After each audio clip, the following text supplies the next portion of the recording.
Olá, boa tarde. Estamos ao vivo na live do Museu das Mulheres.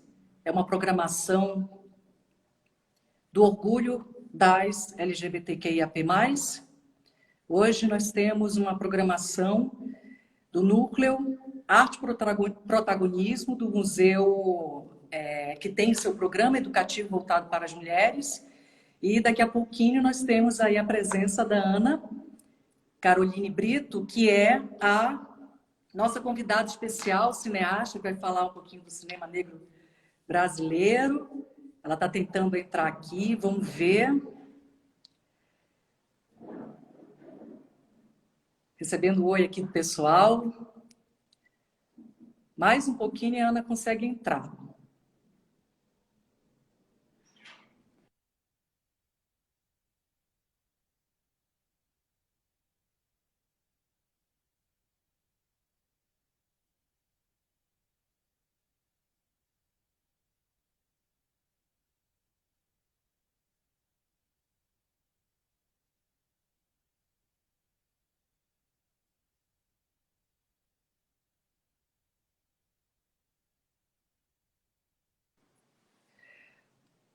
Ao vivo é assim mesmo, a gente vai esperando enquanto vocês vão chegando. Muito obrigada pela presença de vocês, fico muito feliz por estar aqui com vocês. Mais um pouquinho, vamos lá.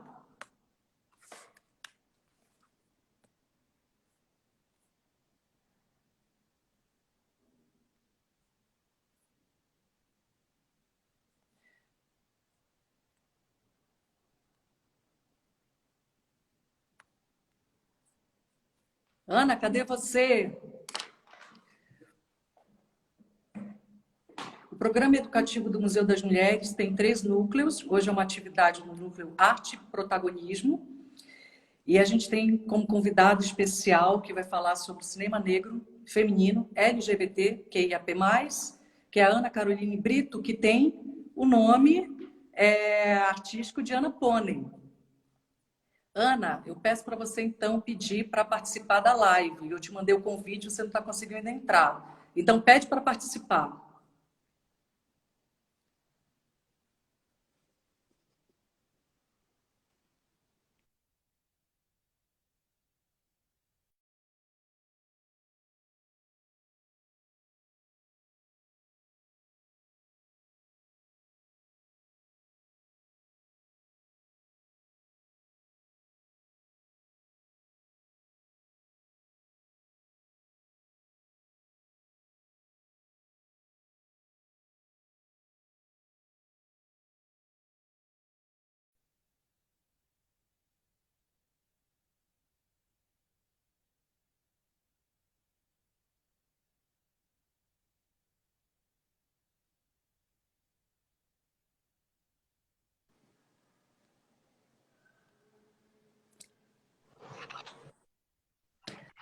Agora sim, Ana!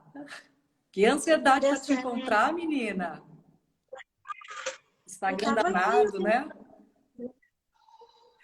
Que alegria de ter aqui presente, Ana. Fiz uma apresentação inicial, mas vou fazer com você também. Primeiramente, eu quero muito te agradecer por você ter aceitado esse convite de participar dessa live no Museu das Mulheres, dentro da programação na nossa programação do orgulho das LGBTQIAP+. Então, eu te chamo aqui como cineasta, representante também dessa comunidade, e cineasta negra, feminina, LGBTQIA+, para aqui contar um pouquinho para a gente, Ana. Já falei para as pessoas que você tem o sobrenome artístico de Pônei. Você falou para mim, eu quero me diferenciar. Meu nome por isso que você colocou Ana Pônei, para explicar um pouquinho para as pessoas que já estão entrando para participar da live.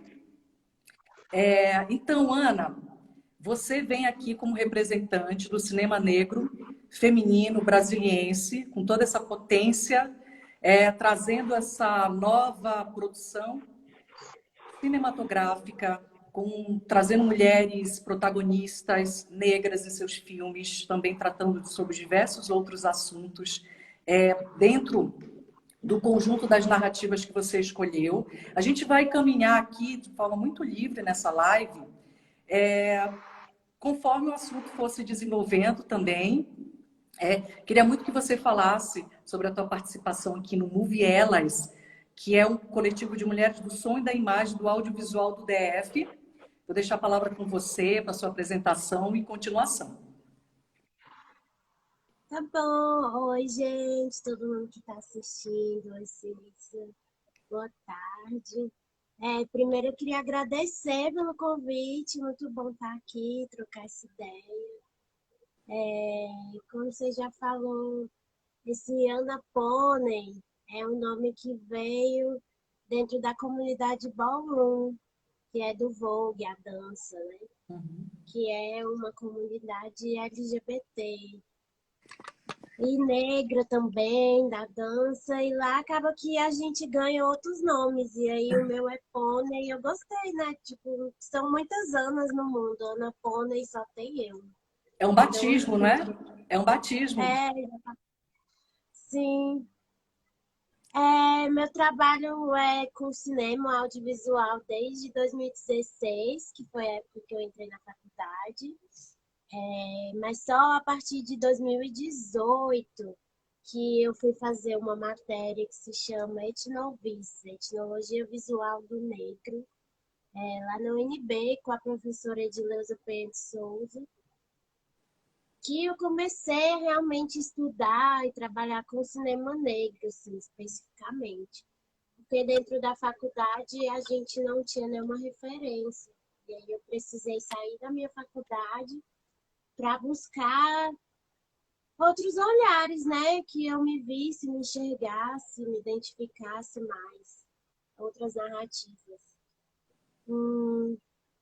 E aí, desde então, eu entrei para a PAN, que é a Associação dos Profissionais do Audiovisual Negro. Foi criada em 2016, se eu não me engano.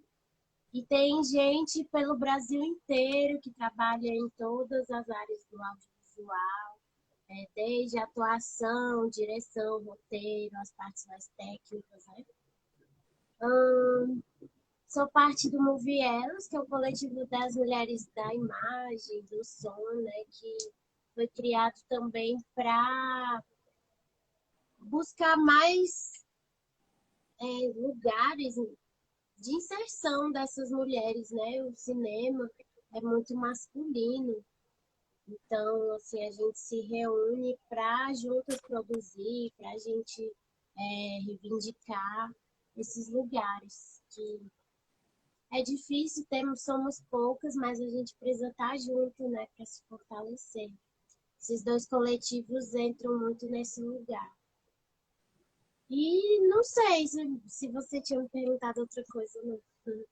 Respondeu. A gente está num movimento muito bonito desse retorno dos coletivos, né? A gente já teve, na primeira fase ali da arte contemporânea, estou falando como historiadora da arte, mas nessa primeira fase a gente teve muito essa união de artistas, mas nesse primeiro momento eram artistas homens e mulheres, né? Alguns mais homens do que mulheres, e para fortalecer uma cena e também para propor. Eu acho a potencialidade dos grupos em todas as linguagens artísticas muito grande. E eu admiro a Movie Elas aí por trazer, então, uma referência para o audiovisual negro do DF, do Brasil, por extensão, né? E daí vocês, dentro desse grupo, conta um pouquinho sobre a produção, se vocês fazem uma produção conjunta, pode ser criação de roteiro, criação de filme. O que eu vejo muito da nova geração é essa união de forças em todas as áreas, na direção, no roteiro, na produção, na edição, em todo o conjunto ali de produção audiovisual, e vocês conseguem fazer filmes sem verba. Isso é maravilhoso, né? Isso é guerrilha, isso eu diria assim, pura arte. Quem quer fazer arte vai lá e faz na garra. Porém, vocês também precisam de editais de fomento, de incentivo público e, digo também, incentivo privado. Você pode também nos explicar quais são os trâmites e os entraves que tem, por exemplo, essa tua nova geração, que vem com um currículo ainda em construção, porém apresentando enorme potencialidade para produção, para criação, para apresentar novidades, para mudar a cena artística cinematográfica brasileira. Me conta um pouquinho aí dessa união e também do que vocês enfrentam. E, claro, as estratégias que vocês usam para continuar produzindo audiovisual no Brasil, no DF, enfim. Bom, o Movielas é mais um coletivo aqui do DF mesmo, né? Tipo, algumas mulheres que entraram aqui, acabaram indo para outros estados, e se separando. Assim. Para mim, a minha experiência é mais como uma rede de contatos mesmo, né? Assim, às vezes, uma das pessoas está escrevendo um projeto, precisa de alguém para compor a equipe, aí, tipo, conversa ali entre o grupo e aí as pessoas vão se chamando para o trabalho, né? Porque, querendo ou não, o audiovisual é muito do que indica. É importante ter um currículo, um portfólio, mas também, assim, a gente trabalha muito com grupos, né? Então, a gente quer trabalhar com quem é bom estar junto. São muitas horas, um trabalho estressante, então, assim, a gente quer estar com pessoas que seja agradável o trabalho. Daí, esse esquema de indicações tem seu lado ruim, porque é difícil a gente entrar nas panelinhas, mas também tem um lado bom quando a gente acha pessoas com quem a gente consegue fluir, né, o trabalho, assim, sem estresse, criativamente também as ideias se encaixam. Então, tipo, tanto o Movielas quanto a PAN vem nesse sentido, né, da gente ter essas grandes redes de pessoas que estão exercendo várias funções para se ajudar, cada um no seu projeto, cada um no seu corre. Antes da pandemia, o movimento estava assim maior de trabalho. Com a pandemia, tudo ficou diferente, né? Mas com a PAN, como é uma associação nacional e tem gente de todas as regiões, acaba que o trabalho sempre foi muito online. Eu participo do GT de e a gente acaba trabalhando muito via reunião online, porque a pessoa está lá em outro estado, eu estou aqui em Brasília, a única forma da gente se encontrar. E aí, isso, assim, uma das coisas que a gente trabalha e conversa muito dentro da PAN, e no Movielas também, de certa forma, é o debate com a Secretaria de Cultura, com o Estado mesmo, para garantir que esses recursos de editais, de fomentos, cheguem até a gente, né? Cheguem nas mulheres, cheguem nas pessoas negras, indígenas, LGBT, porque não é só, vamos fazer aqui na guerrilha e, tipo, meter as caras. Não, porque a gente estudou, é a nossa profissão, a gente precisa ser remunerado e bem remunerado por esse trabalho, a gente vive disso.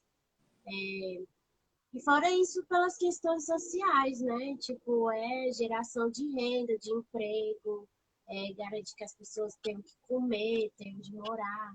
Então, quando a gente faz esse debate, sempre aqui no DF vai abrir edital do FAC, existe uma reunião, né, com a sociedade civil para que a gente coloque nossas questões, nossas necessidades. Então, e sempre vai existir, a gente tenta que sempre tem alguém da PAN debatendo, alguma mulher do Vielas também ali, porque se não for a gente, os homens brancos, vão fazer tudo pro lado deles, para eles se beneficiarem. Né? A gente tem que estar ali brigando e, tipo, não, vamos ter cotas, vamos ter reserva de vagas, edital que garanta essas narrativas. Porque também não é só, uma produtora vai contratar alguém, um diretor branco, uma mulher branca, vai contratar 50 pessoas da equipe que é da periferia. Mas não é sobre isso, a gente quer estar ali na direção, a gente quer estar escrevendo roteiro, quer ser proponente de projeto, estar ali gerindo esse recurso, não só como um empregado, né, como alguém que está seguindo a ideia criativa de outra pessoa, tá pensando na nossa ideia, no nosso projeto. Então, assim, esses coletivos vão muito nesse lugar da gente lutar também, entender que não é só minha Ana Caroline, é do grupo, né, do coletivo, é todo mundo. Porque eu preciso que tenha outros profissionais também trabalhando na área, mais gente, quanto mais gente tem trabalhando e acessando esses recursos, mais a gente vai caminhando, né, seguindo.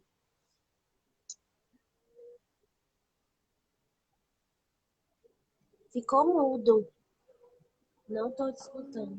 Você falou uma coisa muito interessante. Você está me escutando agora? Uhum. A internet ela está variando, né? Ultimamente ela está bastante instável, porque a gente está usando muito. E Ana, você falou uma coisa tão interessante, que é o protagonismo feminino nessas produções, né? Vocês não querem ser apenas assistentes, estagiários, mas você, por exemplo, quer ser a diretora, você quer ser a proponente, você tá querendo ali ser, que eu diria assim, uma função principal. E eu vejo também toda uma geração de vocês muito empoderados em relação a isso, cobrando, exigindo, e vai partir de vocês mesmos, dizendo, não, a gente quer um protagonismo negro é, dentro das produções, dominando, dirigindo, sendo proponentes também, né? Não como uma forma de entrar como cotas. Vamos aqui para dizer que a gente está atendendo às demandas do movimento negro e, de fato, não, isso não é atender às demandas do movimento negro. Você falou uma coisa que me chama muita atenção, que nós precisamos nos sustentar. Os artistas de todas as linguagens artísticas precisam se sustentar e serem bem remunerados. Isso perpassa também pelos valores que são lançados pelos editais. Os editais também precisam pensar por exemplo, nos preços, principalmente da produção do cinema. O cinema ele não é um barato, né? O cinema, como você falou, eu quis citar assim, a guerrilha como se fosse uma passagem. Assim, nós precisamos produzir, a gente vai criar esse portfólio, experiência, e quando vocês têm acesso, por exemplo, ao edital de fomento, que vem a verba, que vocês conseguem melhores equipamentos com o aluguel, né? Com essa verba que permite com que a gente invista nas produções, elas se tornem produções com qualidade, é de fundamental importância ter também editais divididos, né?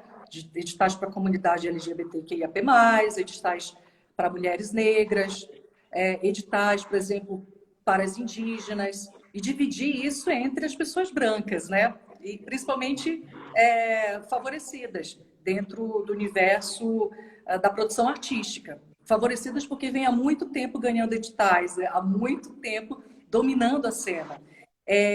Eu queria que você falasse também da tua experiência nos Jovens de Expressão. Enquanto você estava falando, eu lembrei aqui dessa maravilhosa iniciativa que traz os jovens de expressão, uma nova geração da periferia, que vem com toda essa potencialidade criativa, artística, de empoderamento e, principalmente, de contribuição para a cena artística. E você participou de uma forma muito especial do Jovens de Expressão. Conta para gente um pouco mais.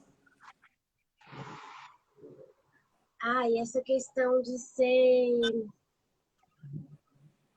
meio que iniciante, assim, não é bem essa palavra que eu quero, mas de estar entrando, assim, mais a sério no mercado, né? Sendo mulher, negra, são muitos desafios, assim. Uma coisa que o Max, que é o coordenador lá do jovem, ele fala, é que normalmente os jovens que são da alta sociedade, eles têm várias chances de experimentar várias coisas, de fazer um filme ruim e depois ir tentando fazer um filme bom, tentar várias áreas dentro do cinema, né, digamos, porque ele tem a chance de errar, experimentar e ver o que que ele realmente quer, ele, ela. E quem é da periferia normalmente não tem essa oportunidade de fazer um filme ruim, de errar, de falar assim, quero fazer isso e depois falar, não quero mais. E os jovens expressão entra muito nesse lugar, assim, de apresentar esse universo. Agora está tendo só os ciclos do audiovisual, né? Desde o ano passado. De apresentar esse universo para a galera da periferia, mostrar que aquilo ali é uma possibilidade de trabalho, de geração de renda, de também ser protagonista da sua história, assim, no sentido de poder desenvolver seus próprios roteiros, suas próprias narrativas, de também estar à frente dessas produções, não estar ali só fazendo uma história de outra pessoa que não tem nada a ver com a realidade dela. E aí, assim, eu tinha acabado de me formar, me formei no final de 2020, no meio da pandemia, e aí me convidaram para dar aula de, primeiro de introdução ao audiovisual, depois dei de roteiro e direção. E foi muito massa, assim, de acabar de sair da faculdade, tá tudo fresquinho na cabeça, e compartilhar com essa galera, assim, que tá ali com sangue nos olhos, querendo aprender, querendo oportunidade, praticar. É muito enriquecedor para mim, assim. Eu sou uma pessoa que tenho vários privilégios, mesmo sendo mulher, preta, LGBT, mas tive muitas oportunidades que eu sei que outras pessoas não têm. E para mim, assim, dar aula é uma forma de devolver isso também, porque eu tive acesso a várias coisas e eu sei que tem gente que não tem, então compartilhar um pouco desse conhecimento é um pouco disso.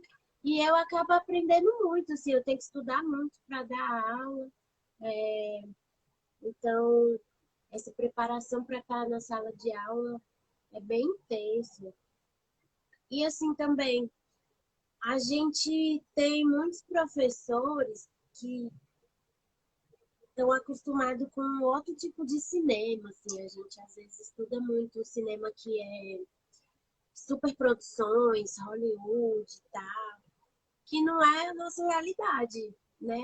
Como você começou falando assim, vamos fazer cinema de guerrilha. Existe um momento, principalmente quando a gente está ainda estudando, se formando, que realmente a gente vai precisar fazer sem nenhum dinheiro. Faz com o que tem, pede emprestado de um, pede emprestado de outro. E é isso, tipo, bora, porque a gente precisa fazer, precisa ter um portfólio e começar de algum lugar.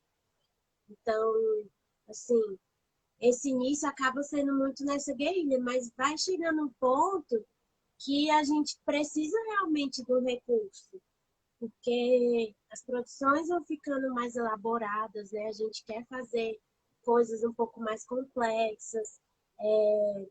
Chega um momento que eu não posso pedir para fulano, ei, trabalha aí uma semana para mim de graça. Não tem como, a pessoa não vai querer, ou tia da lanchonete, me dá comida para 30 pessoas, não dá mais. Então, assim, quando chega esse momento que a gente vai fazer o filme com uma estrutura um pouco maior e a gente precisa que tenha esse recurso, mesmo que seja pouco, mas já é uma ajuda, né? Ainda mais quando a gente fala da galera da periferia, não tem. Tem gente que não tem o que comer, vai tirar o de comer que não tem para fazer o filme? Não vai. Então, assim, voltando para o assunto dos editais, né? É pensando também essas realidades de tipo, vai ter um edital para diretor estreante, para garantir que, tipo, também essa pessoa que está começando aí, está começando a escrever um edital, está começando a ir para essa parte de captação de recursos, também consiga, né, ser um valor menor, para a pessoa começar a entender a gerir aquele dinheiro, começar a entender como funciona o projeto, e também ter essa chance de errar. Tem várias pessoas aí, homens brancos, que estão. A família inteira já era do cinema, já era do audiovisual, já trabalha com cultura, e a pessoa tem a facilidade de escrever um projeto e pá, faz um filme mega ruim. Acontece. Por que que a gente não pode ter esse direito também de fazer filme ruim? A Viviane Ferreira, que era presidenta da PAN, acho que agora ela ainda está na SPCIM, ela falou isso, assim, uma vez, quando teve lá em São Paulo, acho que era o edital afirmativo, foi o primeiro edital a ter cotas para pessoas negras, para diretores estreantes. Porque, tipo assim, ela falou, por que que o cara pretinho lá na periferia não vai poder? Por que que uma pessoa indígena não pode ter também para produzir? O acesso para a gente, em certos contextos, é muito mais difícil. É uma câmera, uma lente, um gravador, enfim. Então, é esse debate. E Ana, você também faz parte do Todes Play, uma plataforma de streaming de cinema negro.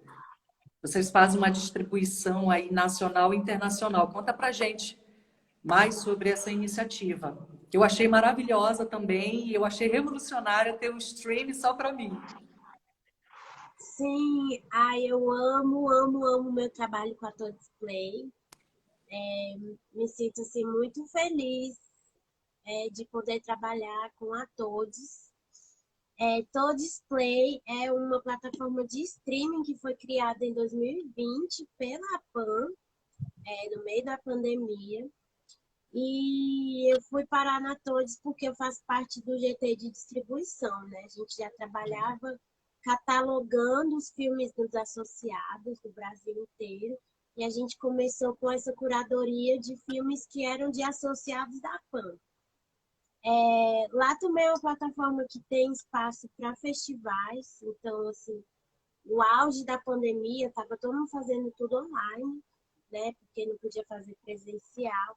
Passaram muitos festivais, muitos filmes, festival de mulheres árabes, festivais LGBTs, festival de periferia, festival indígena, de todas as regiões do Brasil, teve alguns festivais internacionais também. E é esse espaço assim, que a gente propõe um olhar de curadoria que é pensado assim, a gente quer que os filmes tragam a nossa perspectiva das nossas narrativas, assim, que não sejam filmes com um olhar branco sobre a gente, que não seja de pessoas totalmente desconectadas da realidade, falando da gente, assim, a gente quer ver a história do povo quilombola, a gente quer ver as histórias das mulheres marisqueiras, quer ver a história. Agora também a gente está colocando produções indígenas, pensando também que é uma luta que se parece muito, né? Apesar das diferenças, mas que a gente os indígenas também têm essa questão de agora estarem entrando muito mais no mundo do audiovisual, da internet como um todo, e também querem contar suas histórias com seus olhares. Não é mais um olhar do branco que vai lá na aldeia contar a história daquele povo, não. São eles mesmos fazendo os filmes e contando do seu jeito. E é isso. Então, a gente tem feito essa busca. Dentro da Todes, a gente busca colocar filme de todas as regiões do Brasil, Sul, Norte, Nordeste, porque cada uma também tem as suas realidades, tem os seus contextos diferentes, suas questões. A gente tenta igualar também a questão de gênero, ter filmes tanto dirigidos por mulheres quanto por homens, assim, ter essa paridade. Também temos muitas produções LGBTs, de pessoas trans, gays, lésbicas. E aí, assim, dentro da questão LGBT, às vezes a gente contabiliza assim, não necessariamente o filme tem uma história sobre o universo LGBT diretamente. É um filme sobre um casal sapatão. É um filme sobre a transição de uma mona travesti. Mas é um filme que é dirigido por uma pessoa do Vale, e a boa parte das pessoas da equipe também são LGBT. Então, assim, a gente entende que esse processo por trás da câmera também é trazer o nosso olhar para o cinema. Em alguns momentos, o cinema negro também entra nesse ponto. Assim. Mas é sempre querendo questionar essa história única, né? Que só o branco conta a nossa vida, as nossas questões. Então tem histórias muito sensíveis, assim, tem muito filme que é do interior, das zonas rurais, e é muito massa, assim, pra gente que tá aqui no contexto de cidade, ver os modos de vida como são diferentes, as visões de mundo, sabe? O que importa pra gente aqui, às vezes não importa lá, ou vice-versa. Às vezes como a gente se desconecta de algumas coisas. E eu comecei falando que eu me sinto muito feliz trabalhando na Todes, porque a equipe é toda negra. A gente, apesar de tipo, não ser só mulheres, também tem homens, mas não é um meio que é machista, a gente não tem problemas com LGBTfobia. Todo mundo é muito, assim, incrível.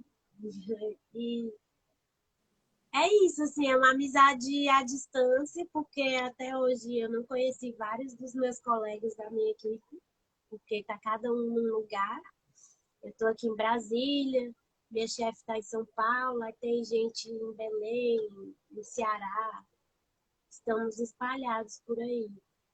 E fazendo esse trabalho, né? Porque também a Todos Play surge como essa plataforma para a gente difundir esses nossos filmes, né?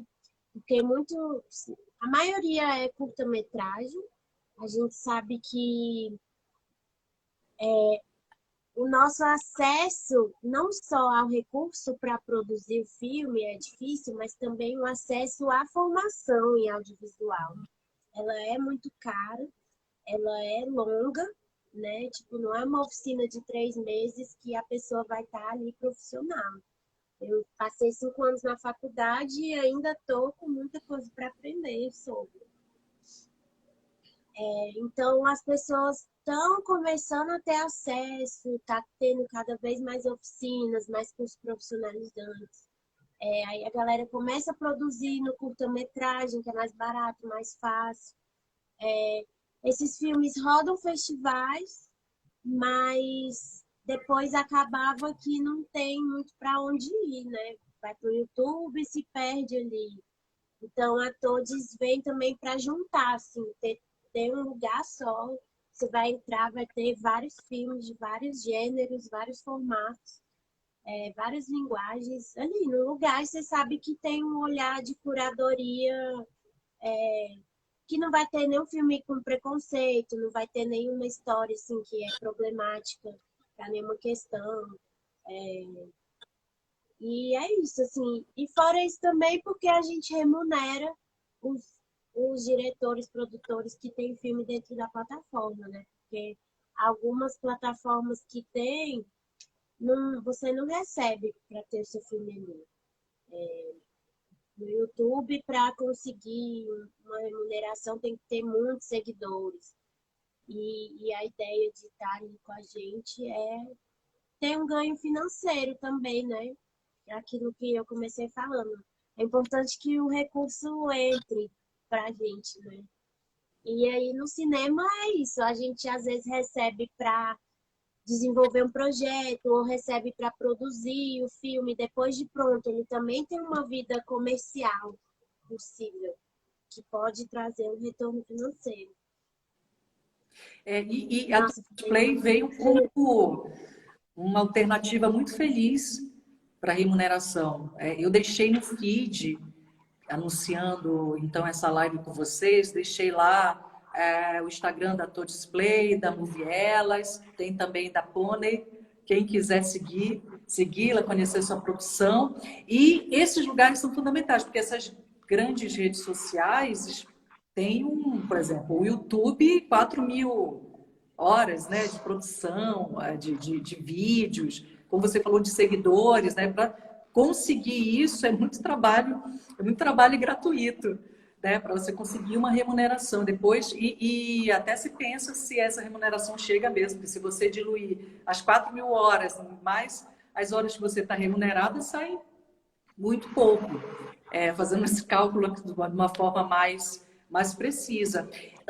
Ana, eu queria muito que você falasse sobre as suas escolhas estéticas das protagonistas negras. Eu sei que no seu filme também tem homens negros muito bem colocados, né? Esse cuidado que vocês têm com a narrativa é muito interessante. Eu quero que você conte. Tem o seu filme aqui, Corpo Árvore. Então você trabalha desses dois gêneros, no gênero da ficção e também do documentário. Mas eu vou deixar você contar mais para a gente.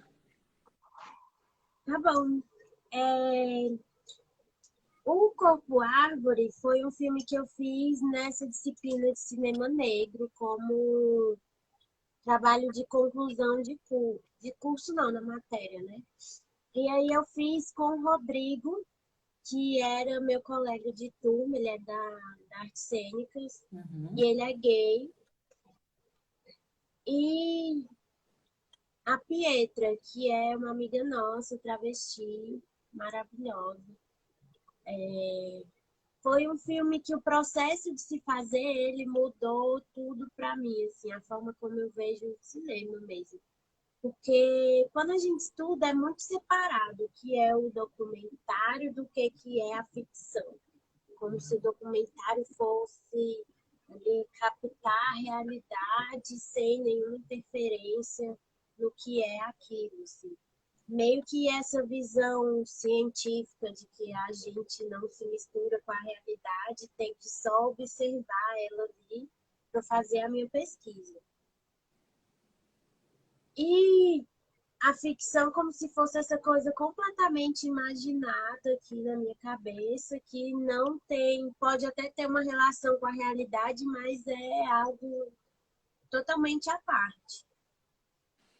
E esse filme me fez misturar, assim, os dois de uma forma que eu nunca imaginava até aquele momento, lá em 2018.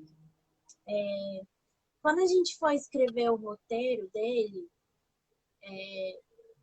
eu e Rodrigo, a gente sentou, conversou muito, assim, sobre o que era que a gente queria falar, sobre quais sensações que a gente queria passar para quem assistisse o filme. E aí eu, tipo, amigo, vamos sentar, escrever um roteiro e botar aqui o que a gente quer que aconteça. Ele, amigo, eu não dou conta de fazer isso. Aí eu, meu Deus, como assim você não dá conta? Ele, não, porque eu crio a cena estando na cena. Eu preciso colocar meu corpo em ação, em movimento, para eu criar a história. Aí eu, tá, tudo bem, ok, você é ator, entendo. Mas eu não consigo sair para gravar sem saber o que eu vou gravar, o que vai acontecer, assim.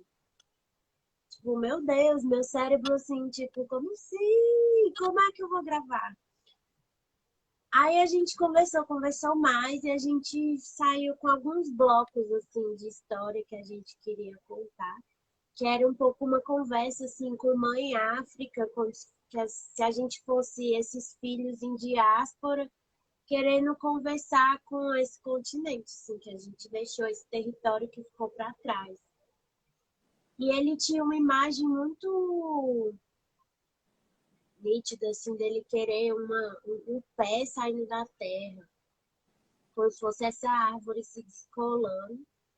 A partir disso, a gente pensou, então a gente pode ir num parque onde tem umas árvores e tal, e gravar umas coisas. Aí eu peguei uns objetos, uns tecidos, a gente saiu para gravar. Ele queria gravar também uma coisa na água, para a gente fazer referência a esse oceano também. Fiz um pouco de sangue falso e foi isso. A gente saiu, pensou essas cenas, vai ter uma árvore, levei um tecido que ele ficou usando assim para bater em asas. Aí ele brincou na água, a gente fazia umas coisas assim no mato. E com isso a gente foi construindo a narrativa, assim. Meio que nesse processo de eu saber um pouco o que ele queria passar ali, enquanto ele fazia a cena, as ações dele, eu ia registrando e também pensando nessa mensagem que a gente queria passar, né, de conversa e tal. E no fim virou uma história que é uma ficção, assim, meio experimental, mas também foi documentar no sentido de eu não saber muito bem o que aconteceu, né? Tipo, dei uma situação para um ator e ele improvisou ali em cima, naquilo ali, criou a história dele. E aí, depois disso, eu fiz outros filmes que também foram muito para esse lugar. Eu, pessoalmente, prefiro trabalhar com homens que sejam gays do que homens héteros. Assim. Porque trabalhar com homem hétero muitas vezes é bem complicado. E as gays já são mais de boas, assim, nem todas, mas é mais o meu universo. Eu me sinto muito bem com as travestis, com as gays, com a sapatão, assim. É um universo que, para mim, eu me sinto mais acolhida, assim. E aí, trabalhar nesse filme com o Rodrigo foi muito massa também nesse sentido. Foi um filme muito afetuoso. E aí, depois, eu passei pelo processo de fazer meu TCC, que eu fui meio que expandir esse processo do filme, do Corpo Árvore, com o filme Manifesta Maldita. Eu acabei perdendo material, o filme não existe, só tem um teaser dele, mas era um pouco isso, assim, o Culto das Malditas, um grupo de música, performance, então as gatas são muito, assim, da performance, artista, da montação, e a gente foi misturando, assim, eu passava muito tempo com elas, na UNB, elas tinham um ensaio na UNB, aí eu ia gravando os ensaios na UNB. Ia ter uma apresentação lá no anfiteatro, aí eu ia gravar um monte de imagem delas no show. Elas se preparando para algum show, alguma ball, todo mundo junto, se montando aquele momento assim, que é a realidade delas estarem ali se preparando para um momento de performance, mas que ao mesmo tempo é performático, porque elas são do teatro da performance. Então, era uma linha muito tênue, assim, entre o que era realidade e o que era ficção, dependendo ainda mais de como eu fazia essa montagem dessa história. Porque aí eu pegava esses momentos que eram elas de observação ali do momento delas e misturava com cenas que eu tinha planejado mais específico, assim, tinha uma decupagem, tinha um roteiro bonitinho, faz isso, cada um tem uma movimentação, uma fala. E aí fui misturando, assim, que é um modo documentário que depois eu fui entender que é o documentário performático, que é o Bill Nichols, um teórico que estuda documentário, ele coloca lá 5 modos documentais. E aí esse documentário performático é o mais recente que tem, poucas pessoas conhecem.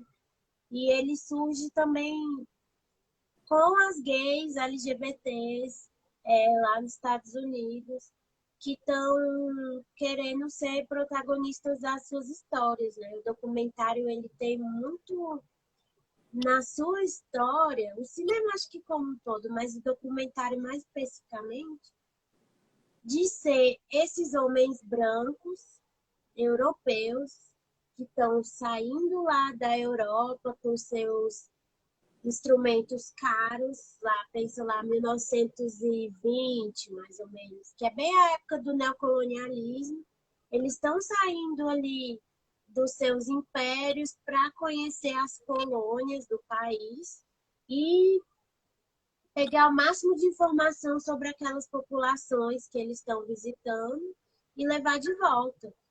E aí eles chegam, vão lá documentar, grava tudo, leva e aí conta essas histórias, fazem esses documentários sobre esses povos primitivos que eles chamam.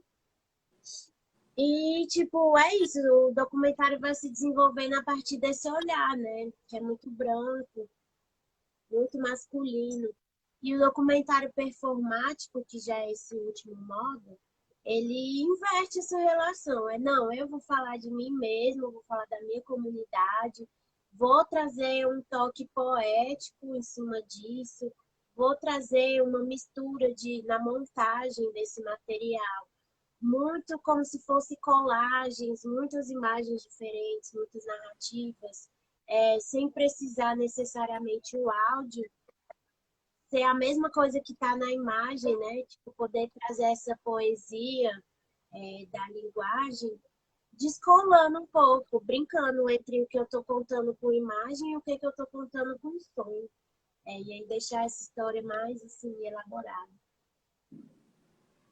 E Ana, eu vi umas partes, né, desse documentário com o Coletivo das Malditas, e eu vi que você partiu mesmo para participar da cena com elas, né?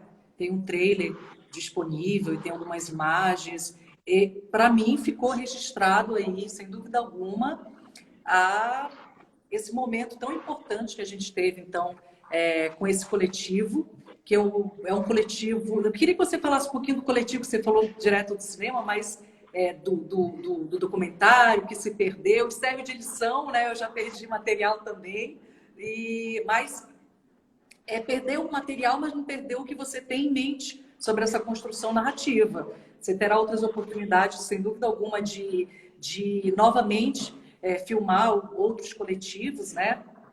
Tem o pessoal da Vogue também, que eu acho interessantíssimo. Você falou da Ballroom, que são coisas que eu estou conhecendo agora, que eu vejo de uma potencialidade imagética, documental muito, muito, muito interessante para o cinema, e desse cinema documentário performático que você falou, e desse cinema que você sabe fazer de uma forma orgânica, né?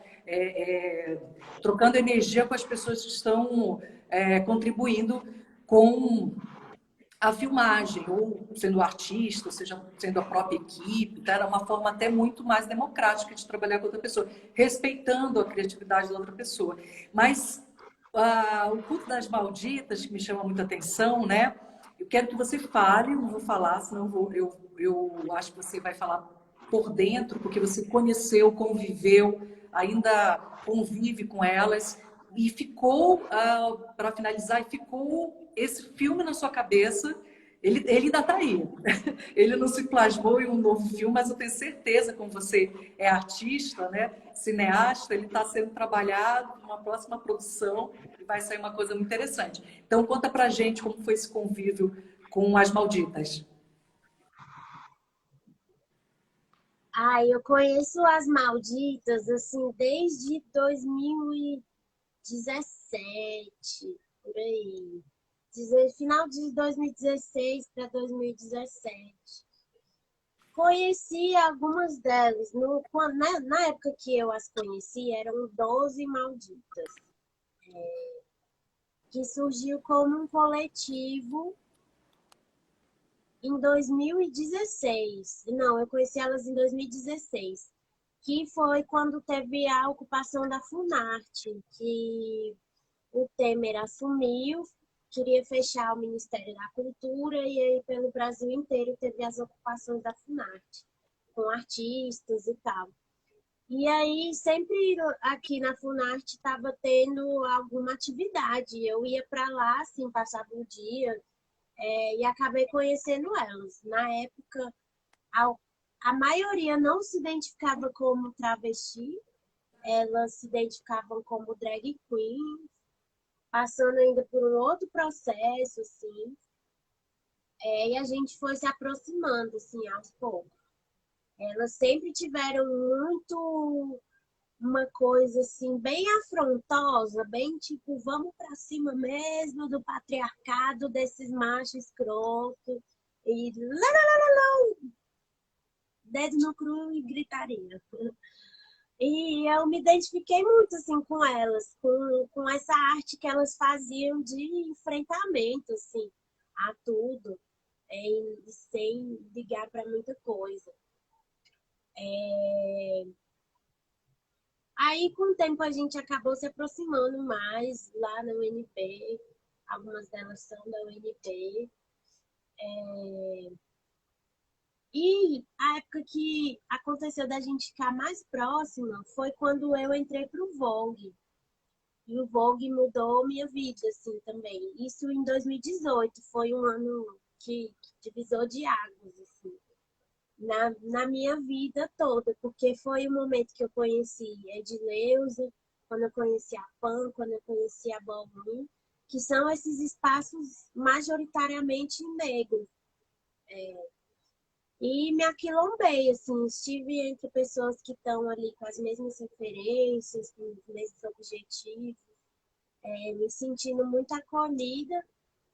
E a Ballroom, ela traz isso da autoestima, da estética negra, da estética LGBT, muito forte. Foi um momento que eu passei de estar só estudando o estar atrás das câmeras para também performar, para também entender como é estar na frente de uma câmera, na frente, em cima de um palco, e as pessoas me olhando, não ser eu olhando as pessoas. Porque no cinema a gente sempre fica nesse lugar de trás da câmera, né? Então, foi isso, assim, o Vogue me fez olhar também para essa criação de um outro lugar, assim, mais sensível, de eu entender como é que eu posso contar uma história com o meu corpo. Porque a dança é isso, a gente está contando uma narrativa dançando. Seja pelo ritmo que a gente está dançando, pelos movimentos que a gente faz, cada um tem um significado, né? Tipo, cada estilo de dança tem uma narrativa por trás e tem um porquê de estar sendo dançado, né? E aí as malditas, elas também fazem parte da cena ballroom, desde o início, assim. Então foi quando a gente realmente, assim, passou a ter muito tempo junto, ir pra ball junto. E, assim, as balls é uma coisa muito surreal, assim, para quem não conhece, para mim naquele momento foi assim, uau, eu posso ser quem eu quiser ser, eu posso fazer qualquer coisa e criar em cima disso e ter a minha estética, que é isso aqui, porque é uma coisa muito LGBT, assim, a gente gosta de ser meio exagerado, estar bonitas e estar montada e dar nosso close. Aí tá, conheci Malditas, entrei pra Ballroom, fui fazer esse outro filme, A Pietra, era das Malditas na época, tinha outras Malditas. E quando chegou o momento do meu TCC, eu escolhi fazer com elas.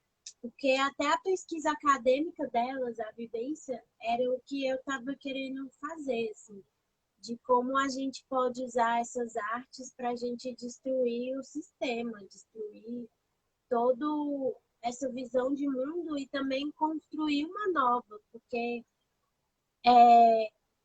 o coletivo surge, né, como uma forma delas se apoiarem, porque são pessoas que estão em situação de vulnerabilidade e às vezes o que a gente tem é nossa amiga, a pessoa que paga uma comida pra gente que não tem o dinheiro de pagar um almoço, ou que ai, a gata tá sem ter onde dormir, foi expulsa de casa, a outra leva para casa e passa lá uns dias para a pessoa não ficar na rua. É isso, assim, esse coletivo surge nesse sentido, delas se apoiarem, de ter alguém com quem conversar, de ter alguém que dá ali um apoio emocional mesmo, que é o que carece na nossa população. E aí é isso, depois de um tempo, assim, as malditas tiveram algumas questões internas delas. A Brunete, Caleba, Duda foram seguir carreira solo, cada uma elas têm a banda delas como grupo, mas cada uma está seguindo sua carreira como artista musical independente. Mas também o culto das malditas continuou com menos pessoas. Hoje acho que são 4, de 12, né, que eram antes. Mas elas seguem aí. E assim, eu acho muito bom. Elas têm várias músicas autorais, cada uma num estilo de música diferente, assim, não tem nenhuma música gravada. Esse projeto do filme, a gente estava gravando as músicas em estúdio, tinha algumas, assim, antes de eu perder. E aí foi muito louco, assim, ter perdido esse material. Ficou aprendizado, né, de, tipo, ter muitos backups de tudo. Mas algumas coisas ficaram. Ficou o teaser do projeto, que a gente acabou ganhando um prêmio da Ibercultura de diversidade sexual e de gênero, com o teaser. E ficaram algumas fotos, alguns textos, o roteiro estava todo pronto, então, tipo, o processo de ter feito esse filme, né, juntado eram 2 anos de material que eu passei gravando, tá tudo aqui, mesmo que o filme não tenha se materializado, ficou aqui. E também, como era o meu TCC, a partir do tema que eu estava falando, eu fiquei pensando que não podia ser nada diferente, assim, porque eu falo muito sobre quebrar as regras e não seguir o que o sistema quer, e no caso, meu TCC era, eu precisava entregar um filme para me formar. Aí o filme acabou, eu falei, meu Deus, eu vou me formar sem ter um filme. E é isso, vocês vão me aceitar. Você está falando aí, né, como recém-formada, e esses trâmites são assim mesmo, a gente vive isso, né? No início do cinema, até a gente ter uma produtora, da produtora a gente tem uma equipe inteira para trabalhar com a gente, mas é o início de uma caminhada. Toda caminhada com essas dificuldades nos ajudam, como diz uma amiga minha, a criar casca grossa, a se preparar para qualquer parada que acontecer durante uma gravação, edição e toda a produção audiovisual. Ana, já chegamos ao fim da live, não desse encontro maravilhoso. Gratidão imensa por ter acolhido esse meu chamado para participar aqui da programação do Orgulho das LGBTQIAP+. Nós estamos muito felizes de te receber num programa educativo, e aí eu te coloquei dentro do núcleo Arte e Protagonismo, porque eu te considero, dentro dessa nova geração de mulheres negras LGBTQIAP+, uma protagonista em início de carreira, que eu te desejo também, nesse início de carreira que já aparece com tanta potencialidade, eu prevejo uma carreira de sucesso, uma referência. Você já demonstrou aí nos Jovens de Expressão que pode também ministrar cursos de cinema, e você trazendo toda essa tua experiência, com toda certeza, experiência e também a tua referência, né, de mulher negra, levando para os jovens de expressão, levando para educação em cinema, no audiovisual, dando o teu ponto de vista, uma coisa que você falou logo no início da nossa live, que foi, não temos essa referência.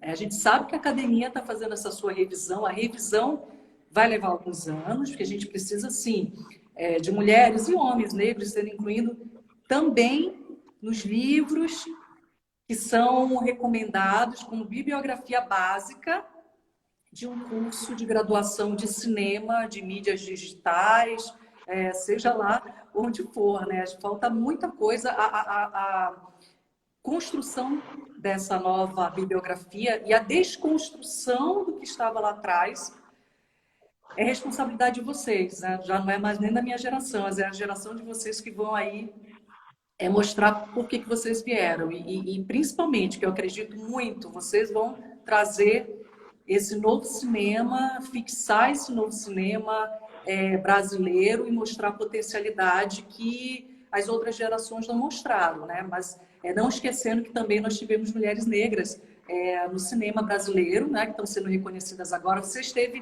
com uma, conta um pouquinho para a gente finalizar.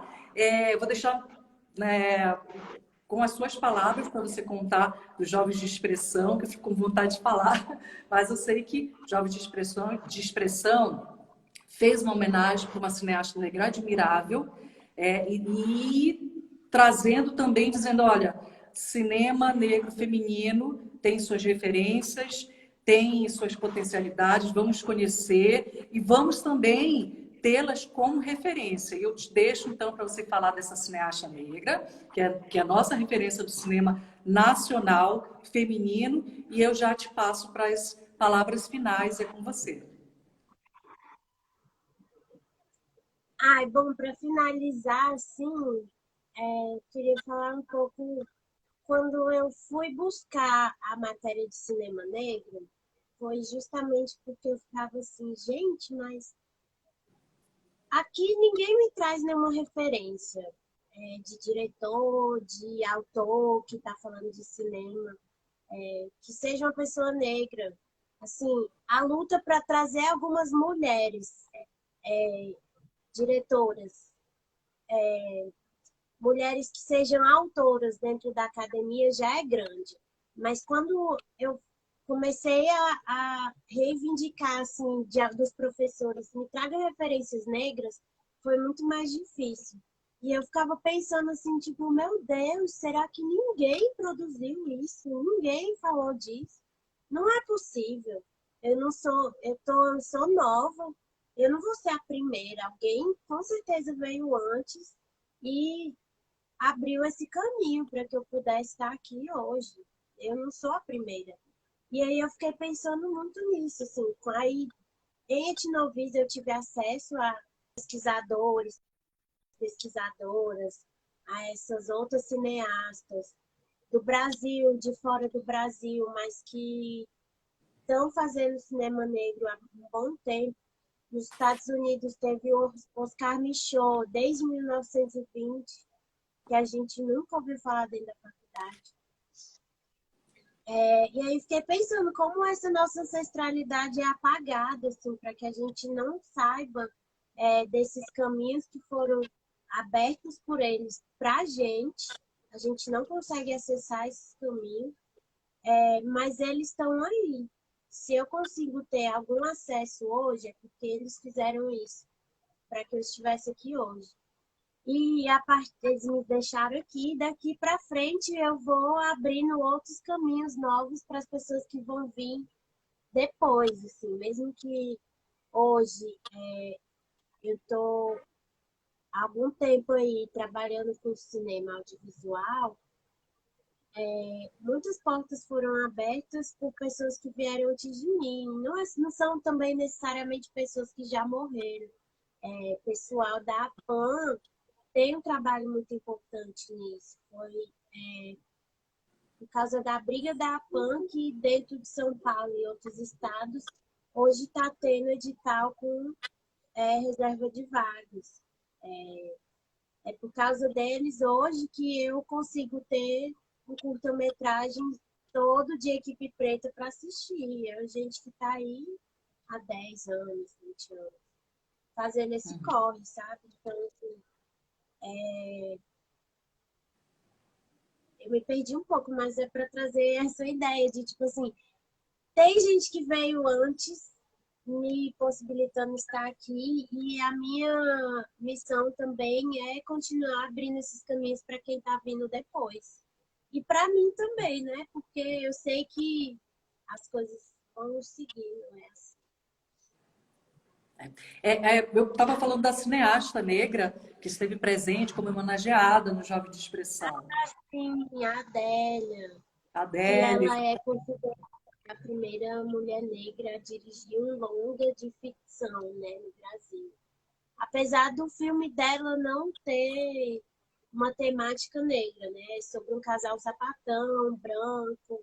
é, Mas, assim, já é revolucionário por ser uma pessoa negra, sabendo que é negra, fazendo um filme dentro do mercado que é muito masculino, muito branco.